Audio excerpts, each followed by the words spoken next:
Hello and welcome back to the Sporting Crypto Podcast, episode 8 of season 2. Joining me in this episode is Nico le Jeune, CEO and co-founder of Courtyard. I'm hoping I pronounced that correctly. Yeah, that's perfect actually. Yeah, how's my French?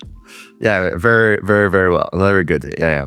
Why don't you tell us a little bit more about you and your background and journey up until this point? Definitely. So I'm Nicolas. I grew up in Belgium. Started my career at Google at the early days of, at the time was this new thing called Google Cloud, right? So I was the second sales hire in Google Cloud. Wow, okay.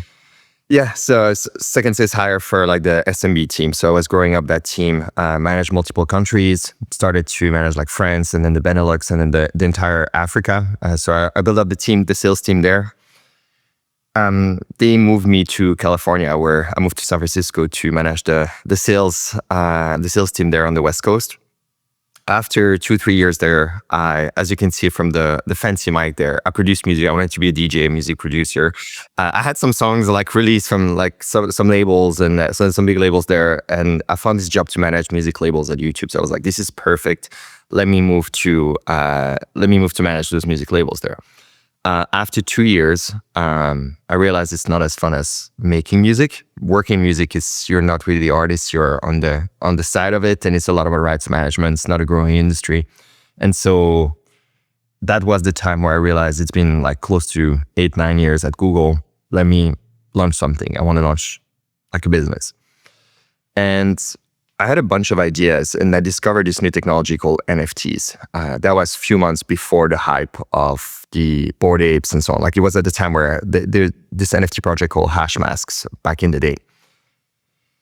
And I thought it was a great way of proving ownership in a digital world. So for the first time, you can say, I own this asset in a digital world, and you can bring to any single website. And I was like, why don't we tie it to something physical?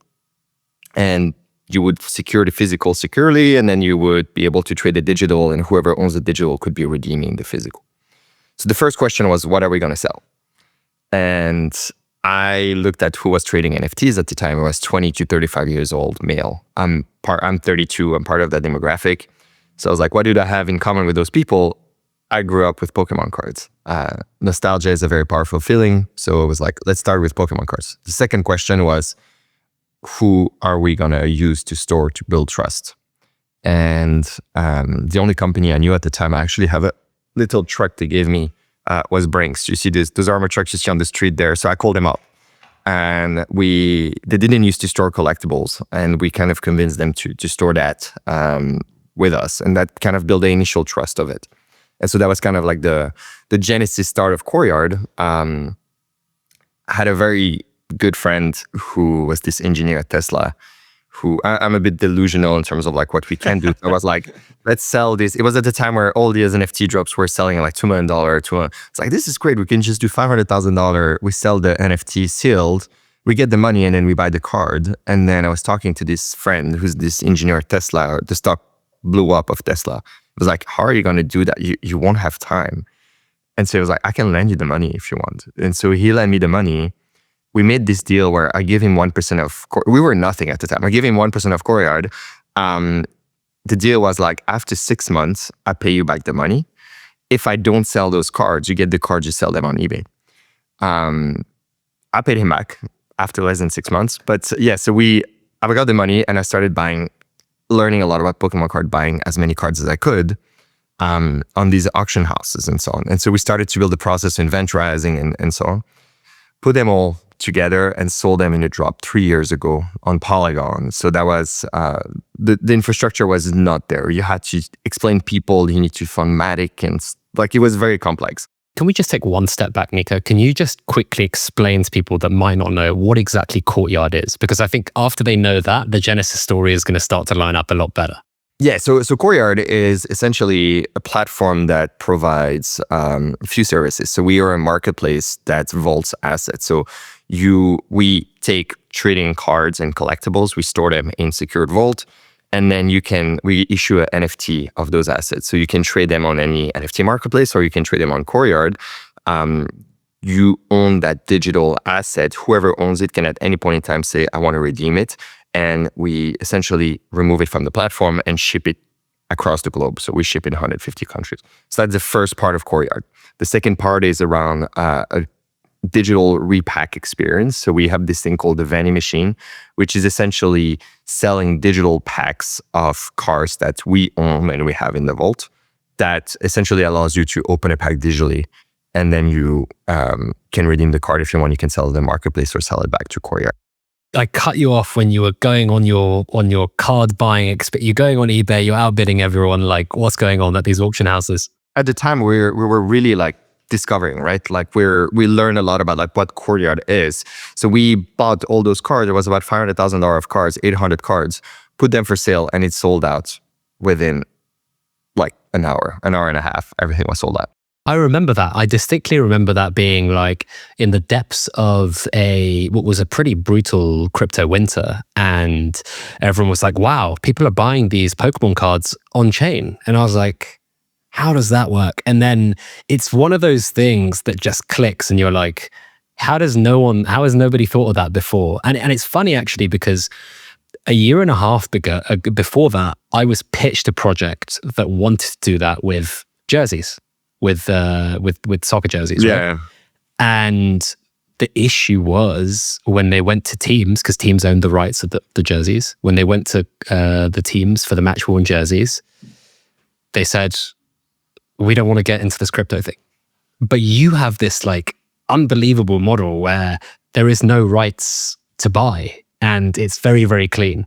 Yeah. So yeah, there's this thing called like there's a few protection, like it's called the sales doctrine, where you can, if you own the physical, you have the right to display like digitally on eBay and other platforms to properly represent the assets you're selling, basically. As long as you're not associated with any of the brands you're selling, as long as it's just a representation of the object you're selling, there is some protection in that way. And I think like so fast forward from that was 3 years ago, we lost ourselves a bit with all luxury brands reaching out to us being like, we want to tokenize things. And we're like, this is great. Like all those super fancy luxury brands, watch brands and so on, reaching out to us. It's like, this is great. We have the infrastructure. We lost ourselves because we realized that there's a difference between doing a NFT project on the marketing front and selling the physical assets. That's part of the bottom line. Like it's different decision-making process, more risk adverse and so on. So end of 2023, we essentially went back to let's build a consumer platform where we're going to sell assets. And the main thing that we realized is users don't care about just having it on the blockchain for the sake of having it on blockchain. Blockchain is a tool, not a destination. And this is where we abstracted the blockchain for users, where we were the first platform to do that. Like we create a wallet for you upon Google login or email login. There's no gas fee. Everything is in dollar because it's USDC. We allow you to pay with credit card. All of our users don't even realize it's on the blockchain if they don't care about that. And that was the core part of it. And the best analogy I could find is Apple launching the App Store. There's no app industry. There is the travel industry that uses app, or Airbnb that uses app for a way to build things to provide more value to users, because now it's directly accessible on your phone and so on. And you can do more things, right? Web3 is a tool for us as like more transparent, it allows us to scale and so on. It's not a destination, basically. I love that. Blockchain is a tool, not the destination. And so can you explain in really simple terms, again, I want to try and abstract this for people that don't really understand why on-chain physical assets are more efficient and why your model is outperforming the traditional buyers and sellers at the moment. Because a lot of people look at this and they say, well, I don't get it. But when you break it down, it makes a lot of sense. So I think the reason blockchain is, at the end of the day, just a very transparent public ledger. So that proves who owns what at any point in time, right? And so because we're using blockchain, I can prove like you own that asset and you sold it to John, and now John owns that asset. And we don't need to maintain that complex infrastructure to see like who all the transaction happening. And nobody can tell us like, hey, I paid for that asset and now I don't have it. It's like, no, look at the blockchain transaction didn't go through. You didn't actually pay for that. And so if you scale, you don't need to worry too much about all of those problems. It's actually quite complex to maintain the infrastructure to do that. That's the first thing. The second thing is interoperability, where technically, and it hasn't been proven yet because you need like the industry to keep on growing, you could use that asset and borrow money against it from another platform. You can use it in another platform to fractionalize it. You could at some point post it on Instagram and Instagram can prove it. People could build on top of those assets because everybody can check that you actually own that if you sign a transaction there. So like that's the other key part of the blockchain. And then the last piece is all about transparency. I think there's a lack of transparency in the market. And so now you can see all the history, all the provenance of all the assets because of that. And that's a really core part of what we're doing, basically. It makes a ton of sense because if you look at all the problems there are with sports memorabilia, right? One is, Snoop Dogg used to own this like 1999 Lakers cap, so it's worth more. But how do we know he actually owned it, right? Provenance, fraud proof. Am I actually like, is that a real 1999 Lakers cap or is it not? Provable on the blockchain. Instant transfer. So you guys are putting the ownership on the front end, but leaving the asset in the back end and allowing people to claim it if they want. So you don't have to store it. You don't have to have the jersey on the back of your wall. And then you have the transportation as well, because sometimes you can buy these things, they come from across the world and they've been ruined or stolen within the transfer. And of course that could still happen when you're burning your NFTs in Courtyard, but you're eliminating the risk and the issues within this market bit by bit using this technology. Yeah, that's right. And the fact that like the assets are stored and secured and you can just transfer ownership from New York to Japan to Paris within 2 seconds. I can transfer the asset to you. So that's one core piece. But like, I think we came up with a new model that's completely innovative, which is the digital pack experience. I'm happy to open a pack. If I love to do demos because it always makes sense when you see it in practice, what it looks like. Can you do one? Let's do it. Can you click share at the bottom? Let's see. Yeah, let me share my screen. Share screen, boom. This will be great for people to watch. So Courtyard is a platform. So now I have my account. I can actually go on the marketplace. If I want to see like Messi, boom, I can find a card of Messi. I can buy it on the marketplace with a credit card, or if I have money in my wallet, in this case I do, I can just buy it directly from that. And those are USDC. So all the money you have in your wallet, you can withdraw it. I can link into my bank account and directly get the money out. I have cards in my profile, right? So those cards belong to me. I have this card. I can list it for sale. Somebody is making an offer on that card. I can sell it. Or I can directly redeem it or transfer it to this. If I click on redeem, I pay shipping fee and it gets to me. The interesting piece that we've been building is what we call the vending machine. So vending machine, think of it as like a digital pack experience, recreating the opening a pack, not knowing what you're going to get. So in this case, all those cards belong to Courtyard. So it's on our balance sheets in the vault, right? We have packs from $25 to like $500 now, where you can see like this is the Sports Platinum, for instance. Every single pack you buy is one card. The average value of those packs is what you pay for. So if I sell it for $500, if you sum all the cards in the pack, average value, expected value is $500, always. You see the distribution, and that varies based on like the current cards available, because we put like, let's say 1,000 cards in the vending machine at any point in time, and we keep on giving back. And then you can see the heavy hitters. So here are like all the top cards you could get, and those keep on changing as people pulling them. So I'm not gonna open the $500 pack, but like here is like, so I have 30% chance of getting something 5 to 15, 37, 15 to 25, and so on. And the average value is 25. If I click on buy, it takes a bit of time. What's happening right now is I'm technically minting an NFT, and it randomly assigns one of the cards that with the distribution. So we imagine all the 1,000 cards that average value $25. So here there's audio, but you don't hear it. So oops, I have the pack that just arrived. I'm going to open my pack. Let's see. Sometimes I get very lucky. Sometimes I get boom. Okay. So in this case, it's interesting. Like that's a pretty good pull. So, I mean, it's a pretty common pull, but I mean, it's essentially that card now belongs to me on my profile. So that card, I can list it on the marketplace. Here, I can list it on the marketplace for sale. I can accept an offer, or I can redeem it, or even transfer it to you. Just give me your username. I can transfer it to you instantly. So that card, what's interesting is now this card is worth, we value this card at around 0.9. Oops, 0.9, around $19. What's interesting is because we constantly need cards, we're making you an offer at 90% of the value of the cards you got. So if you get a $100 card, we make you a $90 offer. If you get a $10 card, we make you a $9 offer. That's how we make money. We are essentially a market maker where we provide liquidity to the market because we sell those cards at expected value. We don't make a margin when we sell it. So if I sell a $25 pack, I would average value is $25. The way we make money is by buying all those cards at 90% of the market on this case. So in this case, I just resell it back. Courtyard just bought back the card and is going to put it back in the vending machine afterwards. And so what happens there is we provide essentially instant liquidity for people. Because the current experience is you go to your other platform, you get the card shipped to you, it takes a few days, and then you list it back on eBay, and then you pay 13% fee to eBay if the card sells at full market price. So in this case, it's the same as if I sold that card at full market price on eBay, but now I have money in my account that I can reuse if I want to, right? And so what's happening is we accelerate the sales cycle extremely, it's an extreme acceleration of the velocity of the sales cycle, where it used to take a few days for the card to be shipped, and I set it for grading, resell it on eBay, and now I have my money to play with my cards, right? Here, it happens in 20 seconds, whenever you want. Expected value is what you want. And so that's kind of the core mechanic that's very different than anyone else.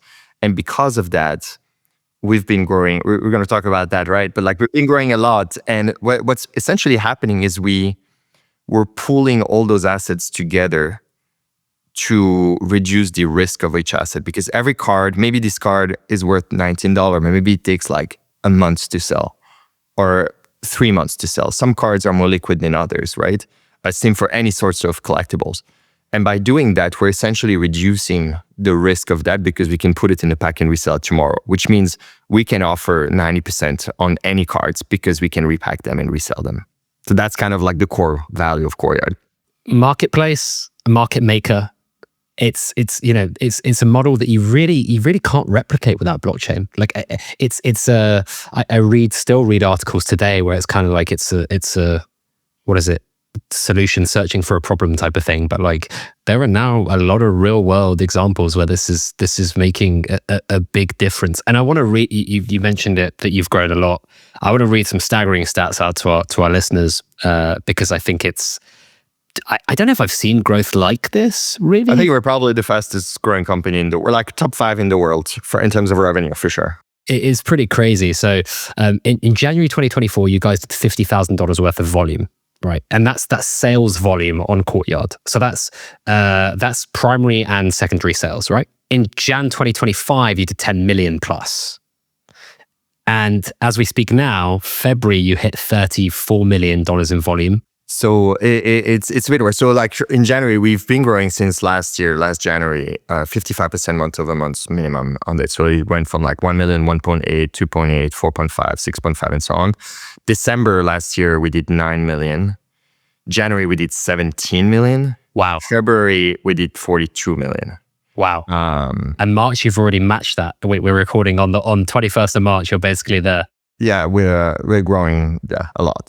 What would you attribute the number one reason for this kind of hypergrowth? Because the market, when you guys launched, as I said, was down. It's gone up. It's now kind of sideways. But you guys have gone, it's kind of like watching the stablecoin graph, right? It's just up and to the left, but it's up and to the right, but it's explosive. I think the core is to focus on improving an experience. Whenever you provide more liquidity to a market, whenever you provide low friction, removing friction and allowing users to provide an experience that they're already using, but by shortening no shipment, offering instant liquidity where if you don't like the card, it's similar to sell it on eBay, but I can do it in 20 seconds. I can do it whenever I want. That's really the core value that we bring. And the fact that we're not trying to rip off user, right? A lot of those breakers on different platforms, make repacks and they sell $60 of value on average for a pack that is $150. And so we don't make any margin on that. And I was very clear of not making any margin on that. And so the ability to provide, essentially improve the way a market has been operating is really what drives that and social, because a lot of people like to share their pool. So a lot of it has been organic, people sharing. And could you like, I'm presuming the early adopters are a mixture of like some crypto users and some hardcore card fanatics, right? Now looking at your audience, is there a lot of just like, it could be anyone now? It doesn't have to be someone who likes crypto or likes cards. It's often... Most of our users are not crypto. So we started with crypto, which is so interesting because we built a product for the crypto audience. No one knew about us in the traditional collecting world. No one. Until we were like big enough that we were like, hey, do you know what? Let's go after, we abstracted the crypto side. Let's go after those people. Everybody was like, who is this platform? And we built this whole mechanic by building this audience, and then went to the traditional market, which is like very odd and not really common. But yeah, so now I would say like 80% or like 70 to 80% of our users are just general users. They don't even realize it's on crypto. It's the way the world is going, right? And can you break down a little bit more about what people are buying, right? Pokemon was the big hit. You obviously have a bunch of sports collectibles. Can you break it down in terms of sales volume, in terms of categories?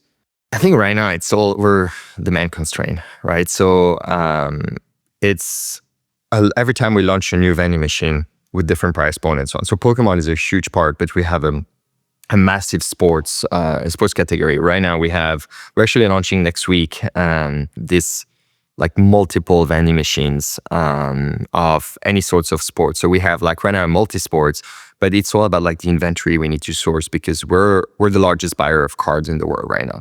And so we have a network of dealers sourcing cards for us, and we're buying like millions of dollars a week of cards. You actually have more of a supply issue than a demand one. Exactly, right now. So right now, like the goal of it is to really like scale across different categories and really provide the experience to users, because people love the discovery experience. I talk to a lot of our users and I ask them, so usually the big users, I send them something and like set up a call and chat. The thing that keeps on coming back is, I love your platform because there's so much variety of cards or variety of assets. I'm getting things I would never get.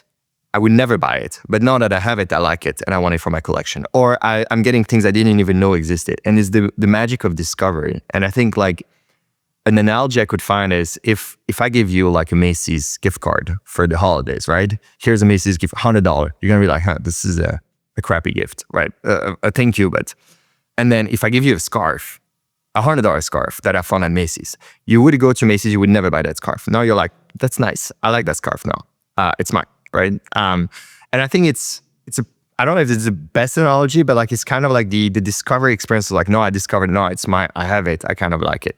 That's really the core piece that we are providing to users in terms of like discovery, at least for the large buyers that love using the platform, because you can do that. Just spin up your phone within like 20 seconds to just buy something. How often are people actually claiming the physical version of the card? Because that's interesting to me, because for me as a user, like I think my girlfriend would kill me if I brought, got all the cards and all the merchandise home. So like, how many people are actually going, you know what, I'd rather the physical than the digital? I mean, it's pretty small amount of people. Like it's less than 5% of the people. Wow, it's pretty incredible. Yeah. It's still a big operation because when you sell, of course, 42 million of cards, it's still like a lot of cards to pick still and like to organize. Cards, like I can tell you, like the organizational piece is a lot to deal with. I hope you've got a good COO, right? Yeah. So we're essentially hiring. So we moved off of Brink just because we had to scale so quickly. So we built our own facility now, and I just came back from there. We're hiring basically people from Amazon that I have used to like operational efficiency, because it's growing so quickly that we have to be able to maintain all that operational piece. Yeah. Well, look, if you're looking for a gig, and we'll put Nico's email in the show notes. I got a last question before we move on to part 2. Outside of cards, you mentioned that before luxury brands were coming to you with bags and watches and so on and so forth. Now that you've matured a little bit as a business, you've got this operational efficiency, you're building out some of your own operational infrastructure. What would be the next frontier for Courtyard outside of cards? Great question. So we're actually gonna start moving across category pretty soon. So the most obvious ones is comic books. coins, like anything that's graded. And then you can move to like memorabilia. Like you have to build some sort of like pricing at scale for those, because right now we use solution that exists. And so we are buying so much that we don't have the bandwidth to just look at all the prices. So we're building algorithmic pricing to be able to do that. But so many categories could move on, right? You could have like arts, like wines, like Legos, memorabilia, fashion. You could buy bags like that. You can buy like there's no reason you could not buy any sorts of assets that keeps its value and resells, basically. Even things like seats. Like, why couldn't you buy like NBA seats for, maybe you get courtside tickets, maybe you get like something. And if you don't like, you know what, we buy it back from you because we can resell it afterwards, right? That's kind of like it's this very similar concept and model that could be applied through this. So our goal is to move across different categories very quickly. I think the unfair advantage that you guys have is not having to deal with the rights and IP owner directly, and only having to buy the resell. Do you ever have concerns that like this supply and demand model you have, where you're outpacing the supply with the demand you get? Do you ever have a worry that you have to at some point do a deal with, not with the devil, but with someone who has wholesale access to these cards that may not have been sold already? Is that ever a concern or a thinking? What is a collectible? A collectible is an asset that has emotional attachment and keeps its value. When does an asset become a collectible? Usually it takes 20 years. Like there's been some studies on what becomes a collectible. You could buy the newer card on this, and maybe there are some that are like created this year that are collectible on this. Most of the cards that are collectibles are the older ones.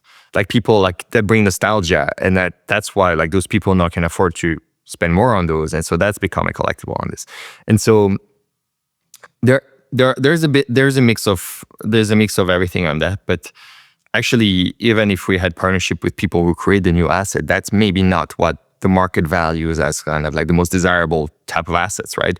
And so we deal with like older pieces of assets that are selling on eBay, are selling on different platforms, basically. And when you have conversations with brands, what is the ideal way for you to partner with someone, whether it's a sports brand, team, league, or it's an accessories brand or a watch brand? Like, you've obviously had a bunch of those conversations. What are those evolving into now that you're at this stage of your growth? I always approach conversation with those as like, it needs to be as beneficial for both parties, right? Like, I don't want like to do a deal with a brand if we are the only one gonna take advantage of their distribution. So usually it comes two ways, right? Like there is distribution on both sides where the brands usually can bring it to much bigger masses. We have really high power, like purchasing, like collectors that are really high value type of collectors that we have in our audience. Like those are usually the two pieces. We can provide really cool digital experience, and we have really strong engineering team that comes from like big tech company. We can move very quickly and build like really cool immersive experience to users. So it really depends on like thinking through what could really be beneficial and what are their goals, because some brands have like, it really depends what they want to do with it, right? And does it align with the goals? And if it does, that's great. There might be a great opportunity to partner. But if it's just to do a partnership just to say we did a partnership, I'm not interested in that. We don't. Or like right now, how much would you pay for this? We're a small team where every single thing we do is prioritization based on like what's going to drive the most growth to the business. And we don't have time to just do something for the sake of something. We're very open to it, and we talk to a lot of different partners. Before we move on to part 2, where we look at the future a little bit more, I'm happy to remind you that this podcast is sponsored by the HBAR Foundation. The most beloved sports brands understand that what fans want is simple, a reason to be passionate. The HBAR Foundation enables brands and fans to share their passion on-chain using the Hedera network, the most used sustainable enterprise-grade DLT for the decentralized economy. Visit linkedin.com/company/HBAR Foundation to learn more and get the latest HBAR Foundation and Hedera network news. This podcast is also supported by Credenza. Credenza harnesses blockchain technology to power a real-time data synchronization platform that transforms customer data ecosystems. They make data more relevant and actionable for sports brands, teams, leagues, and IP owners. Find out more at credenza3.com.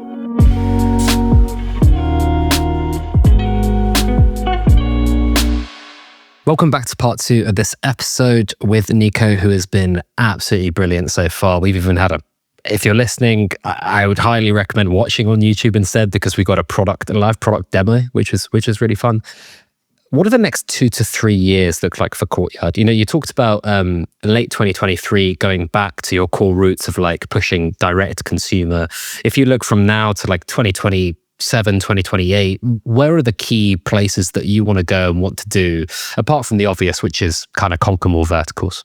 We have a rare opportunity of doing something a lot of companies have tried to do for a while, which is providing liquid market for illiquid assets. So by definition, physical assets, collectibles, alternative assets are less liquid than the traditional stock market, right? If you have a place where you can trade those assets without having to ship the physical one, that's already authenticated and like secured. If you have deep liquidity because you can always sell it for a price that's good enough that you can exit if you don't like it. If you do have a peer-to-peer transaction where transaction fee are close to zero and we're working towards that, you really set the foundation for a stock market for collectible. And then once you have that, anyone could just go and like invest. You could have like even like larger institution and funds to invest in that, right? And so I think there's a lot to do as well around like all those categories like price prediction for those assets. There's a whole piece around gamification. So we're working really hard on like providing a better experience for user. It needs to be fun because collecting is more fun and it's associated, like it gives you emotion on this. So you can build your collection, have all your cards or have all your assets, make it more social as well. Because once you remove transaction fee, for instance, you kind of break the rules of a traditional marketplace. Because the traditional marketplace, all they care about is monetizing the transaction between you and me. The fee and the volume, yeah. No, but if I know you, I would say like, hey, you're moving, I'm in New York. Are you passing to New York? Let's do the deal. Like, let's avoid the transaction fee. But if there's no transaction fee, I can make it so that I incentivize you to chat with me and negotiate, which is what people do at shows and so on, like as part of like commerce, right? And so you can make it way more social as a platform as well. So all in all is we have a lot to build. We're just at the early days, even if the numbers are big. And so we're very excited to build the next foundation of like what we believe is going to be the next version of commerce. How do you balance that kind of, wow, we're making a lot of money from these transaction fees, and thinking, actually, it'd be nice if there weren't any transaction fees? Like, from a business model perspective, how do you approach that? I think it's always the long-term piece. Like it's the same one where we build on blockchain. I like to say that it's very frustrating as a founder building 3 years in blockchain to see every time competitor getting all the attention because they're releasing a token or because they're launching an NFT collection on. Like a lot of there is always, when you launch as a founder in blockchain, there is always like, here's the quick win. You can make $10 million very quickly. You can make this and always saying like, you know what? No, we're going to do the hard path. And it's like a slow moving train that moves. And then when you move it, like when it's launching, you cannot stop. The momentum is huge, right? And so it's always like thinking, I've always been super excited about the long-term opportunity of how big this could become. And in order to get there, you should not take a shortcut. And that's similar to it when you like decide to take something that's counterintuitive, like lowering transaction to zero, for instance. If you think about the long term, it makes a lot of sense. If you think about the short term, you're like, hey, you're losing like so much money on the table right now for all those transactions. So it's all about like the long-term thinking and like the really strongly believe in how big it could be and not wanting to just take a shortcut. I said to someone the other day that in crypto businesses, there's not really a moat. And what I meant by that is like, especially when you talk about the interoperability piece, right? If you can lift and shift a digital asset to another marketplace, it automatically becomes a race to zero. And we saw that with NFT marketplaces, right? For those that don't know, OpenSea were the outright leader. They then got their market slightly eaten by competitors that were offering lower fees, better experiences, higher liquidity. And so there is always that risk, right? Where if your moat could be eroded because there is someone doing what you're doing, but with way lower transaction fees, or as you said, people could go OTC and skirt around that, which is, I think, very hard to stop. but maybe easier to stop digitally, then yeah, like it makes a ton of sense why you'd be thinking in that direction. Definitely. I mean, the part of the moat we have, and every time we see a lot of competitor like copying because the model works and so on. And so every time I'm like, good luck for you guys. Like I really wish you, because it's, I know you're looking at how many cards I would restart it today. I don't know if I would restart it today. The amount of like pain to deal with like physical assets and like it's really hard to do, right? Which is like the second you touch physical, then you need to build warehouses and like you need to figure out like, imagine like every day my room here is getting like same size is getting filled with cards from one dealer on that, right? You need to inventorize them, scan them, put the metadata, put the right pricing, put the right thing, put them in the right order, and then it takes time. I love that. And actually, when you were explaining all the stuff that you did to make this seamless for the consumer, you know, it's in USD, it's Google email to make an account, yada yada. It's funny because in 2021, 22, this stuff was like, wow, these guys are doing that. That's really, really well done. And now like 2025, almost every single site or crypto product that's built is like has those things innately in it. And so it's not only because we worked with all those companies and like we had some of those companies, and then you saw like they were showing our product for pitching, and then we saw new users coming, and then it's like this company plus this other company. That's so funny. They're pitching this company or they're pitching this other company because they were showing a product for that. But yeah, we work very closely with all of those to kind of build together of like the relayer with this plus the like transaction. And so making them work together was a really hard challenge in the core part, but it worked well. Those companies were pretty early back then, right? You know, it's, you know, the privies, the ramps, even the MoonPays back then, like and now it's kind of like a whole suite of products. You can take it, you can change a lot. Yeah. An SDK off the shelf, and rather than like, you're like plumbing in and plugging this in and plugging that in. I still remember the video. So we did a video to explain people. I remember for the first drop, it was like, so we have a drop on Polygon because it didn't make sense to pay the gas fee for ETH, right? And we had to make a video to explain users who wanted to get in. It's like, create a Coinbase account, buy ETH, it was on ETH at the time, buy ETH on the Coinbase account. Then you need to create a MetaMask. You need to transfer it to the MetaMask, and then you need to bridge it. And so you bridge it, and so the money disappears for like 5 minutes, and then it reappears on Polygon. But now you cannot do anything on Polygon because you need Matic, which is like the electricity for Polygon. And so you need to buy around $5 to $3, and this should be enough for... People were like, what is this experience, right? Unbelievable, isn't it? Luckily now, the kind of abstraction of that technology is a lot better. There's, I think, still a way to go, but it feels a lot less painful. It is much better. I think then. speed is still not there. And there are some L3s and stuff like that, yeah. But I think speed is really important, especially when you want to buy and get the experience directly. We're used to Amazon One Check. When you look at some of these other businesses launching like their own infrastructure, like an app chain or layer 3 to kind of become a little bit more modular from them, or even like a Uniswap launching their own L2 to kind of be more modular for their business, is there ever been a consideration for you folks to do something that's a little bit more bespoke? I think like the focus I have right now is we have a small, so we're 20 right now. And that's including all the people at the vault and other.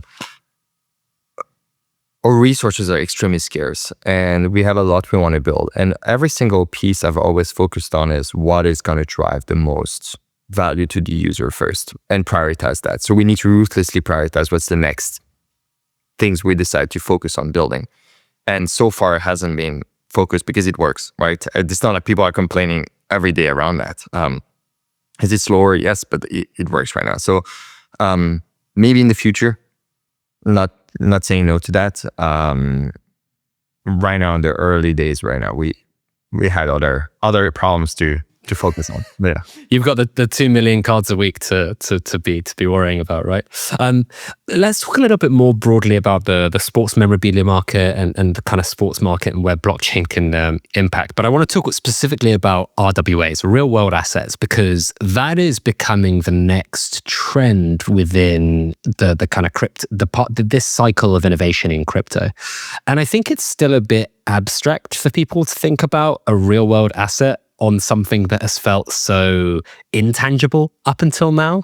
Why do you think this market is really exploding, whether it's like dollars on chain or it's cards on chain, or, you know, I saw a raise the other day for real estate on chain. These things feel like they're becoming a reality.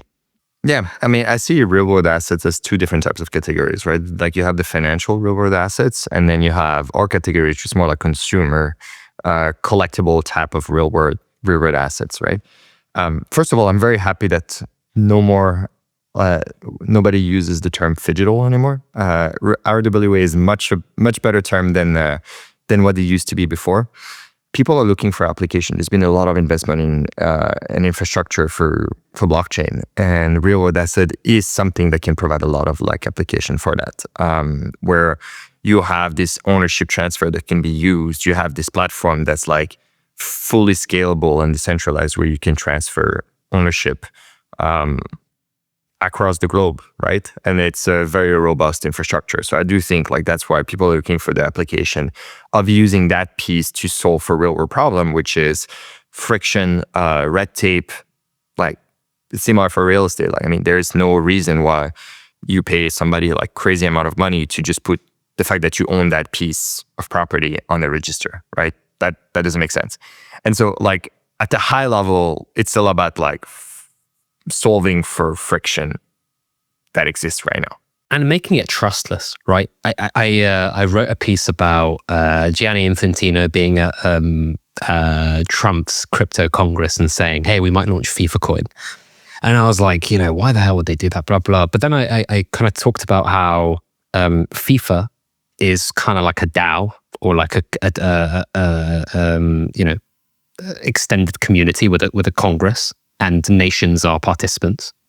And actually, if you looked at something like a player transfer, like a player moving from Paris Saint-Germain to Arsenal, the clubs have to agree a fee. The club that is buying has to agree the contract with the agent. The agent has to get their fee. There might be a broker.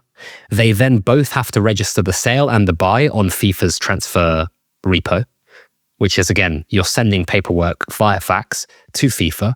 FIFA are registering it. And then, of course, there might be at the last minute, Nico says, "Hey, actually, my brother wants 0.5% of the fee because, you know, that's the deal I've always had with him. He gets 0.5% of my contract and you have to pay me another 10 grand per week," or whatever it may be. It's such a crazy, and I had a lot of people reach out saying, "Hey, I never knew football was so hard," right? And you look at the way sports operate, whether it's football or other sports, and it's a miracle they still function. It really is. And like when you talk about what you've done for like collectibles, I really strongly believe that there is going to be disruption using this technology. 100%. It's inevitable, completely inevitable. And the reason it's been successful because entertainment is the main, like, especially I'm a strong believer that like sports, entertainment, and we see ourselves as part of entertainment, is a huge mega trend for, in general, like now with AI and so on, like a lot of it is going to be automated. People have much more time than ever. Where are they going to spend their time? Entertainment as well. And so I do think like that's why. But as you said, like there's so much to resolve in that area. And there's so much red tape and years of processes being built on top. And that's why like smaller company like us can disrupt bigger giants, because there's no process internally. Like it's just, let's focus. And that's why like companies like Twitter got reduced by 90% and still working, because there is just so much red tape that was built over the years, right? And so, yeah. Yeah, it's really interesting. I mean, you mentioned the A word there, AI. That's obviously converging at a rate of knots, especially with blockchain technology. Have you folks been looking at how you utilize that internally? So it's interesting you mention it. It's a core part of who we are as a company. There is this company called like Cognition that does Devin, which is this AI agent, which think of it as like $500 a month as like a junior software engineer. It's an AI. It works only on Slack. So you can literally do @Devin, like look, and it has access to all of our repos, all of our GitHub, like everything. there's not a single line of code. I think like the majority, I would say like 80% of our code right now, every single one on our company is using Devin to like scale things and tell him like a junior developer. And you can literally conversationally like talk to him.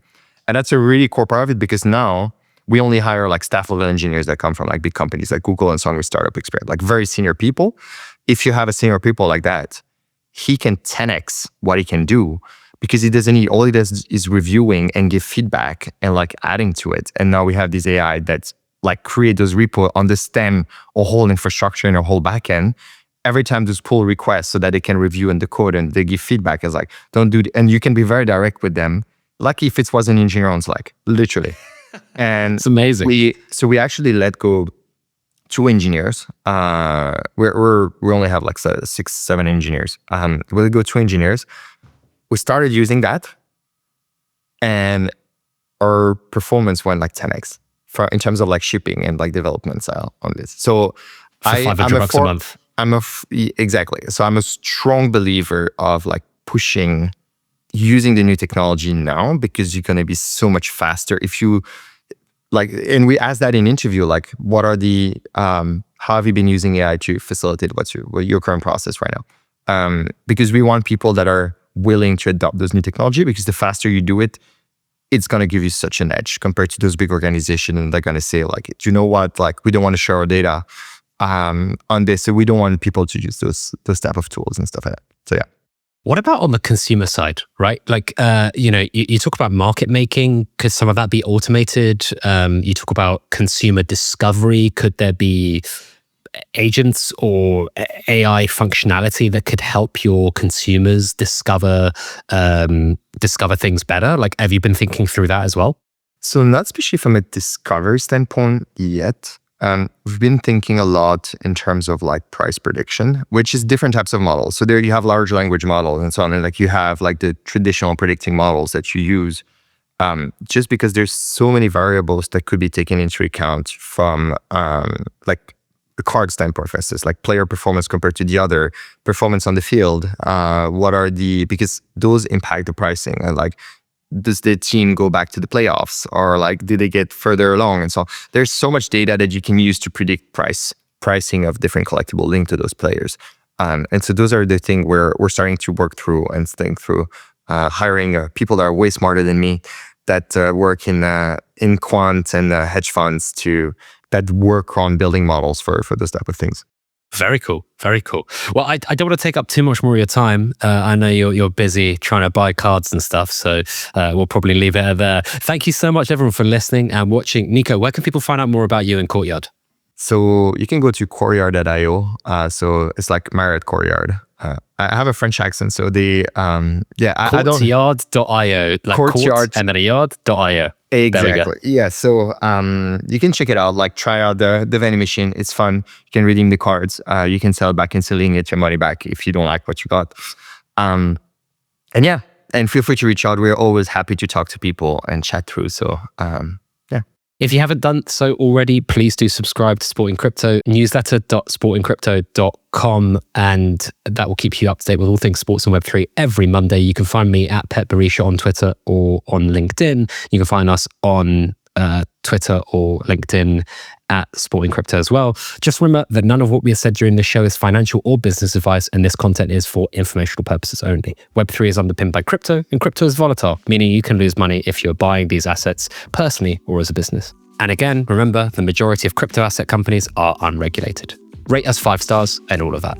And if you have any feedback for us, leave that in a review on Apple or Spotify, or just throw us a DM. Thanks very much again for watching or listening. We'll have more Sporting Crypto content for you soon.